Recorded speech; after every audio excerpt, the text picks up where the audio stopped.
Production support for Local Roots provided by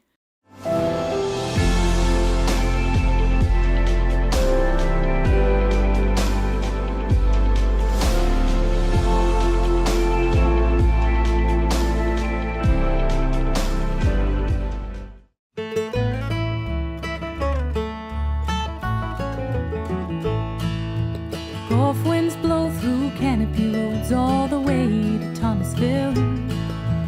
The native names written on the land echo through the red clay hills, where the scent of longleaf floated pine reach up on past that Georgia line. Stroll through Tallahassee town or southern Appalachia bound. Take the local routes and journey down the roads we call our home. Coming up on WFSU Public Media's Local Roots. From drones to planes, we explore the world of radio-controlled flying machines hovering over our area. And the Local Roots theme song is so good, the musical group who wrote it won a regional Emmy. Belle and the band are back in our studio with a new verse to our favorite song. Plus, the local red wolf population is expanding. We introduce you to 4 brand new babies. Local Roots is next on WFSU. Take the local routes and journey down the roads we call our home. Welcome to Local Roots. I'm Suzanne Smith with WFSU Public Media, and today I'm just east of Tallahassee at the Seminole Airfield. While I have my 2 feet firmly planted on the ground, this week WFSU's Mike Plummer takes us to the skies with the Seminole Radio Control Club. Whether it's old school or new, someone in this group is going to fly it. It started with a simple question: what about drone racing?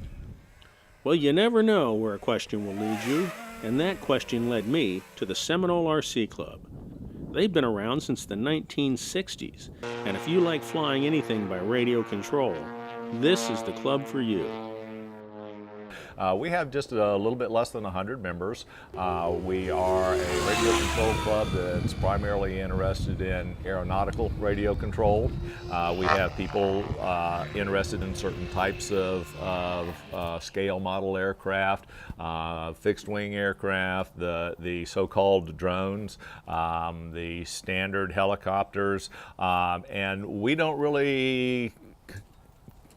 don't see a differentiation in that. We don't differentiate that. One of the neat things about our hobby is there are a lot of things that can be done that meet really vastly different interest levels. This is Troy Emmett. He's been flying RC planes for about 25 years. And if you look at the inside of the plane, that's the fuel tank. That's the fuel tank, and that's actually the brain of the airplane. That's the receiver. That's where all the power goes in. That's what tells the power where to go, what to do, when to do it. Okay. It's pretty much the brain. The batteries up front is pretty much the bloodline. It's got to have the batteries to fly. So the battery is more for the power that, yeah. But the engine is getting just a internal combustion engine for the fuel, right? Yeah. It's a 2-stroke, twin cylinder. Yeah. Troy likes the fixed wing aircraft, and the plane he's showing us here is a 35% scale model of an actual stunt plane.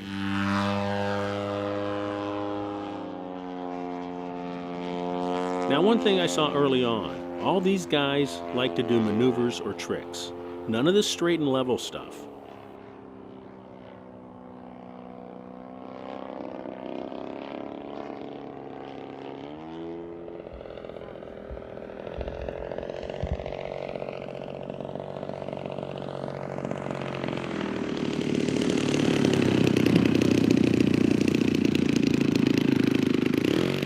We have members of our club that'll have a drone or two and a helicopter or two and a fixed wing or two. There's no right or wrong to it. It's what you like, and there's a lot of different interests that you can pursue, and you're just an integrated member of the club.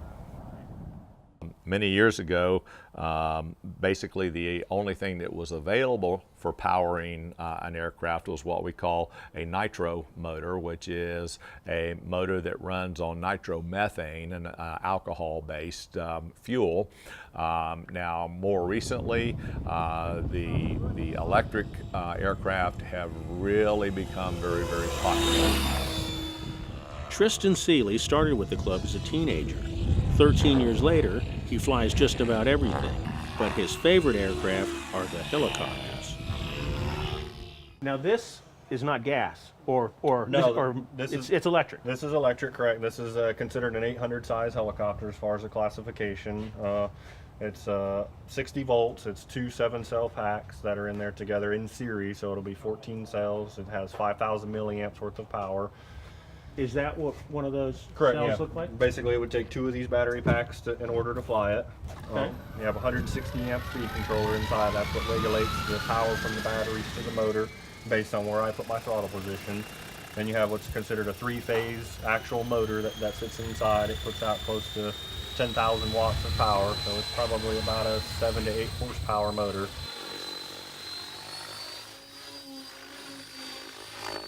So the heli world is a very small, tight-knit community, just probably due to the fact of the skill set that it takes to fly. A little bit more expensive, it's maybe not as well known, or like I said, the challenging aspect there. When I started out with planes, and I still have a passion to this day, flying radio-controlled, aircraft models from, I hold a turbine waiver for fixed wing and rotary aircraft, but some guys say it's hard for them to transition from plane to helicopter back and forth. My primary passion will always be, a rotary wing helicopter and that. I love quads and airplanes. So, I'm well diverse in the hobby. I think that's, anything radio control is wonderful for somebody to, to get into.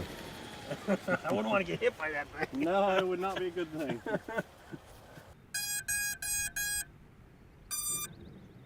Now, you might remember, this story started with the question, what about drone racing?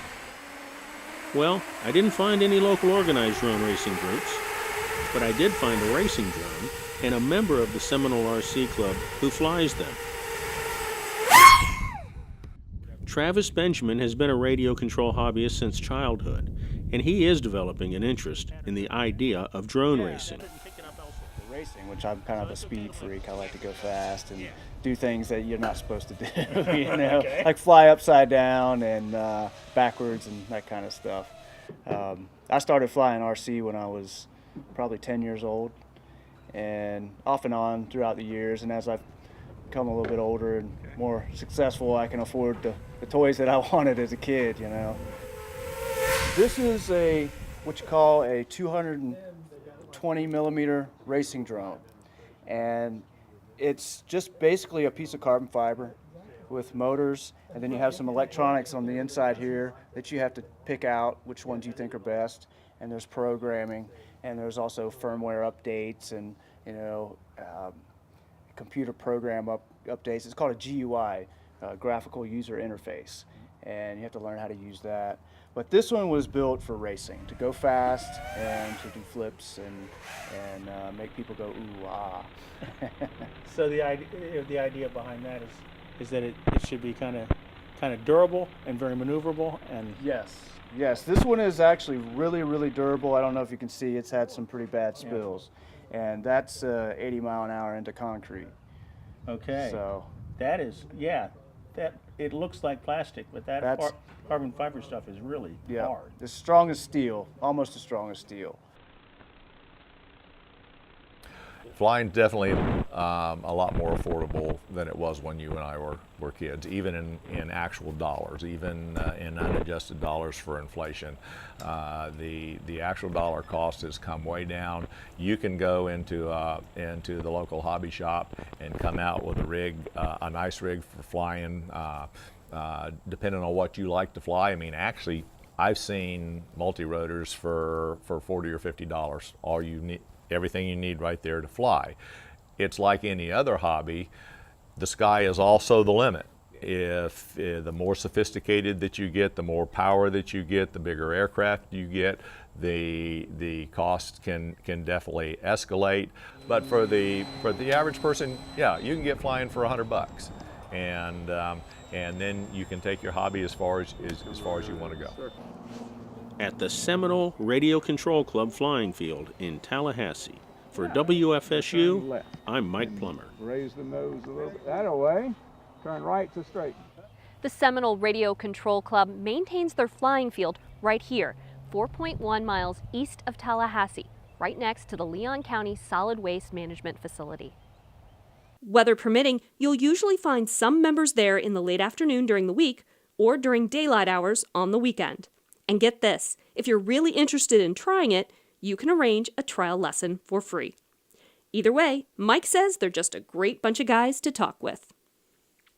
The local group Bell and the Band recently won a Suncoast Regional Emmy Award for the creation of the Local Roots theme song. We are very proud of them, but of course we knew it was going to be a hit the first time we heard it. Originally, the song consisted of the one verse you hear at the beginning and end of this program. But over the last 2 seasons, so many people requested that Bell and the Band play this song throughout our community that they've now added on to the song. So, for the first time in our studios playing the full version of the Local Roots theme song, here's Bell and the Band. 1, 2, 3, and...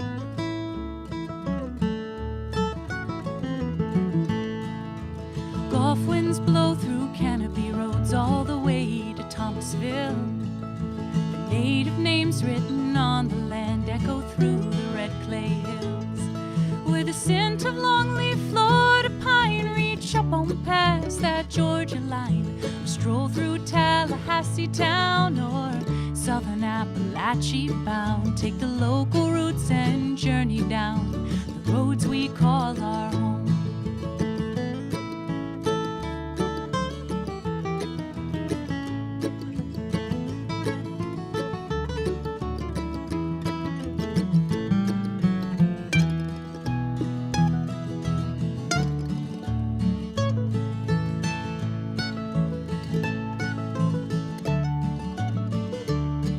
Take the local routes and journey down the roads we call our home.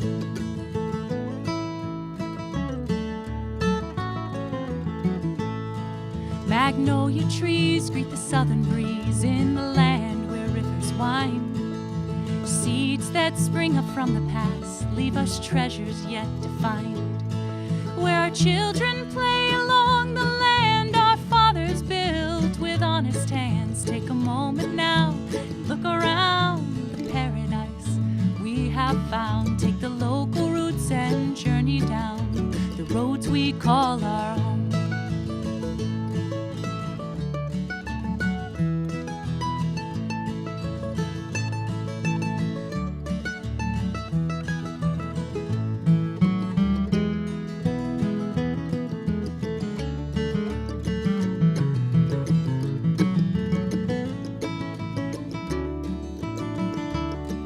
Take the local routes and journey down the roads we call our home.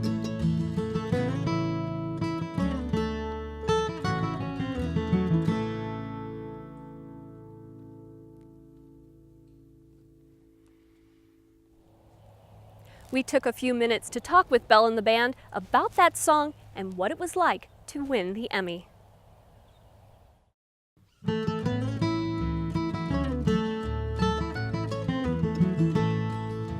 Gulf winds blow through I'm Mickey Abraham. I'm Catherine Bellong. I'm Kevin Robertson. And I'm Mike Snelling. And we are Bell and the Band.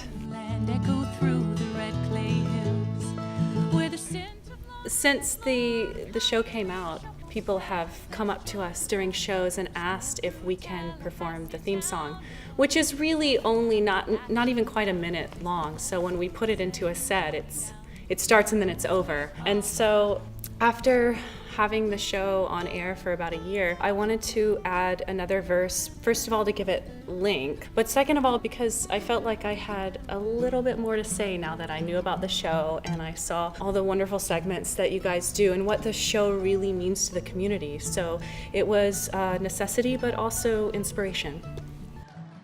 The final category that Selimar and I will present tonight is category 44.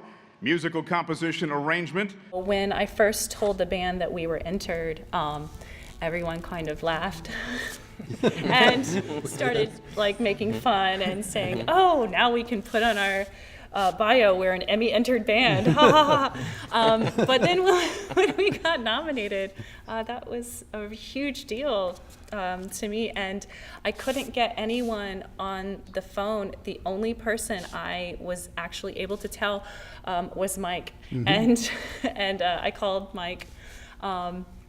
And Mike found out before my mom even. Wow, and that was exciting. Yeah, I was sitting in the parking lot in Lloyd at the post office. I think I might have been screaming into the phone a lot. I was 2 octaves higher than really my exciting. normal speaking voice. And I said, "We've been nominated for an Emmy." And the Emmy goes to Catherine Bell Long from WFSU TV, Tallahassee, Florida, for Local Routes theme song. I don't think I've ever experienced anything quite like it. I was really happy and just felt really proud to be a part of such a cool thing and a great band and a cool show, and just I felt like I was going to explode. I'm glad I was able to get words out because I wasn't sure when I started talking what was going to come out. Thank you so much. We want to thank the Academy and Carla and everyone for all the hard work. And then after that, we walked off stage and we all hugged and cried, and I mean, in a good way. We were just really happy, and it was an amazing thing.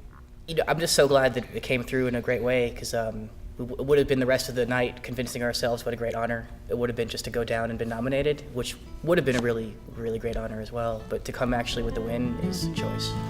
Magnolia trees greet the southern breeze in the land where rivers wind.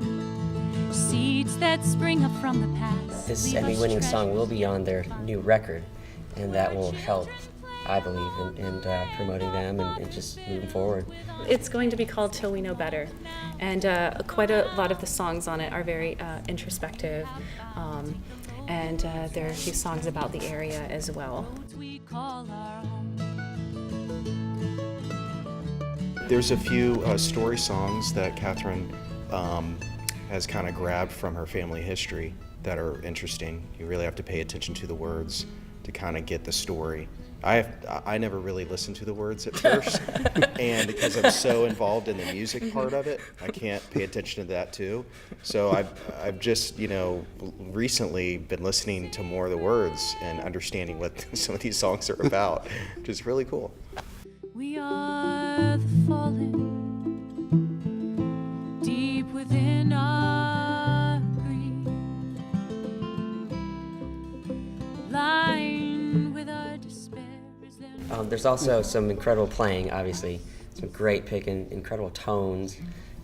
These guys play the best instruments, and they are masters of their instruments. You have to give Chris a lot of credit, though. He's got great ears. He just has a way, he hears what's right and what isn't. There's so many different ways to do something, and he just has a real good handle on all that. This journey in writing this song and being a part of this show has been probably one of the coolest things in my life, and I am so grateful to you guys and this station and this show for doing what it does and actually making so many people in the community feel really special about what they do, no matter what it is.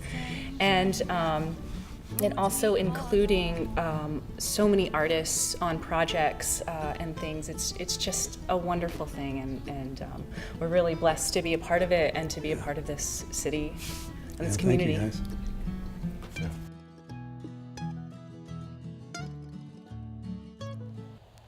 Over the last 5 years, WFSU Public Media has interviewed graduating seniors from Leon County's Success Academy.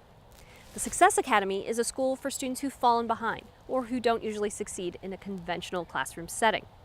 We're going to hear stories about overcoming adversity and hear what some of their plans are for after graduation. Am I ready? I'm excited. I'm ready to be out of school finally. So when you say that, like you say, I'm going to be graduating, what do you feel? I feel proud. It's like I came a long way. It's like it's a whole lot of obstacles that I've just overcame. It's like a weight lifted off my shoulders. It's like because my mom's been wanting me to graduate, so it's like finally I can stop hearing about it. I mean, I'm very happy that I've had the opportunity to come here and get where I want to be and not still be behind. I love success. Here, it's like I only have 2 teachers, so throughout the day, it's me going back and forth. So I get more of that one-on-one time. So you get like more one-on-one time with your teacher, and Miss Allen has really helped me to understand geometry more. 4 years ago, I would have been like, you need to focus more on school and not be playing games. Like, focus on your work, not skipping school. Like, be focused, get out of here. Yeah, that's what I would have told myself 4 years ago. I never really came to school, so Oops. attendance failure really made my grades low, and when I did come to school, I didn't really pay attention in class. I would just be on my phone, so. My GPA was so low, it was like a 0.6. And I was not looking at, going to the 11th, so I had to come to Success Academy. I was getting bullied, and my mom switched me from Lincoln, because I went to Lincoln my 9th and 10th grade year, and my mom switched me from Lincoln to Godby, and that caused a lot of bullying and stuff, so I went to Godby for on and off for 2 weeks, and I just couldn't do it, so I just dropped out. Like, I used to get bullied in elementary school for my last name and my hair and like this color of my skin and stuff, like stupid stuff that like, why would you bully me for? Well, before Godby, I went to Rickards, and at Rickards, I barely came to school. And when I did, I used not go to class because I really didn't think about my future that much. Well, what motivates me right now is my daughter, knowing that she looking up to me. I gotta strive to do better for her and for myself. Did you ever think you'd love anything as much as her? No, but just seeing her just makes my heart melt. Like, I really got somebody that's looking up to me. So tell me about your grandma. She's loving, caring. She took me in when I was going to go to foster care. I was like, well, I'm going to go get my GED. And she was just like, no, you not. You go to school and do your work. So that's what I did. I started going to school every day, and here I am. You have to leave here at 12:30. Where are you going next? What do you do? I go to my job at Roberts Elementary School. I work in the after-school program. I have a lawn service, and the name of it is Hernandez Lawn Service. I pretty much, right now I have like 10 people because I can't go out and do it all on my own right now. If I wanted to, I would have more people and have more money. I work every day. I don't have one day off because during the weekends I work at El Jalisco as a server to keep the extra money coming in. Because my dad, he passed away, and so now my mom is single. She's a single mother, and so it's just money is kind of hard. And so we each have 2 jobs, and I try to help my mom out as much as possible. And then I have to pay all my bills as well. I'm 17 now. And you started this at what age? When I was 14. So you've learned a huge lesson about building a business. Yeah. It was really hard. Still is, but you can manage. When I graduate, I'm going to go to college, get a job, if I can support my family, and give back to my grandma what she gave me. As soon as I graduate in August, I'm going to start at TCC to get my associate's degree. I want to go to TCC. I want to go to TCC. I want to attend TCC for like 2 years, and then I want to transfer to University of Houston, and I want to major in the entomology program. I want to become a nurse. And then I'm thinking about transferring after that to Bethune-Cookman and trying to get into some respiratory programs. I was born with severe asthma, and I always had respiratory therapists and stuff, and I was always like interested in it and what they do. I'm going to be an ultrasound technician for a couple years and save money up. And then after that, I want to go to either FSU or Gainesville. I'm not a Gator fan though, but I mean, they're a good school. And then I want to be an OBGYN. I don't know, I'm a drama queen, so I want to go to school to be a drama, and I'm also going to school to be an OBGYN. I've always loved babies since I was little, and pregnancy is just beautiful to me. I know I have to go to a community college first, so do that, then go to UF.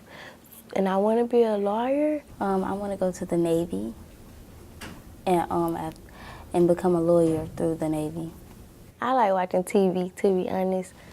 That's why I want to be a lawyer, because the TV episodes and seasons I do watch is based on that stuff. Being able to argue with a judge about a certain case and win it just makes me, because I like to argue, I like to debate with people, so that's just what made me want to do it. Advice, ooh man, never been good at advice because I never took advice. You're going to get put down sometimes because the work is hard. I've been put down so many times by Algebra 1. That was really hard. Long story. But you have to be determined and you have to keep pressing yourself, keep going, because if you never actually try, you're not going to get anywhere. Like, don't set big goals. Set small goals for yourself every day and try to accomplish them one at a time. No matter how far you fall, there's always going to be an even bigger mountain that's coming after that. So you're going to reach the peak of that mountain. Honora, if you ever see this, probably won't be a long time from now, but Mommy is going to graduate for you, and I love you so very much. To watch the stories from previous graduating classes, visit wfsu.org/American Graduate. There you can also take a listen to the WFSU FM series, Voices from the Classroom, which features student stories from all of our local schools. While some students are getting ready to celebrate graduation, others are getting ready to face the joy of summer. But there is the danger of learning loss during the months away from school. WFSU Public Media has you covered. We kick off our WFSU Summer Challenge, sponsored by Alert Today Florida, on June 3rd. The event will take place starting at 10 a.m. in our studio with tons of activities. The goal is to get your entire family excited about summer learning. Go to wfsu.org/summer challenge to learn more. We've recently been sharing stories with you about local efforts to bring back the endangered red wolf. Well, if you follow us on Facebook, you've already heard about this exciting update at the Tallahassee Museum. There are some brand new red wolf puppies on the premises. The 4 babies, 3 boys and a girl, were born on April 21st. The museum says the pups are doing well, and it will be a few more weeks before the little ones will start to spend time outside of their den so we can all see them in person. This is the first time a litter has been born at the museum since 2005. The collaborative breeding and management program known as the Red Wolf Species Survival Plan report that while there are about 200 red wolves at facilities involved in the Red Wolf SSP, there are now less than 50 red wolves remaining in the wild. The hope is one day these little ones or their descendants will be reintroduced back into the wild. WFSU and Local Roots will keep you updated on the progress of Tallahassee's newest red wolves. Remember, follow our Facebook page to stay on top of story updates like this one, or to find out about our plans for future episodes. We're at WFSU Local Roots. Also, see our previous Red Wolf stories at wfsu.org/Local Roots. Thank you for joining us for this week's Local Roots. I'm Suzanne Smith at the Seminole Radio Control Club's flying field east of Tallahassee. For everyone at WFSU Public Media, thanks for watching. Have a great week, everyone. Gulf winds blow through canopy roads all the way to Thomasville. The maiden names written on the land echo through the red clay hills, where the scent of longleaf floated pine reach up on past that Georgia line. Stroll through Tallahassee town or southern Appalachia bound. Take the local routes and journey down the roads we call our home. Take the local routes and journey down the roads we call our home. Production support for Local Roots provided by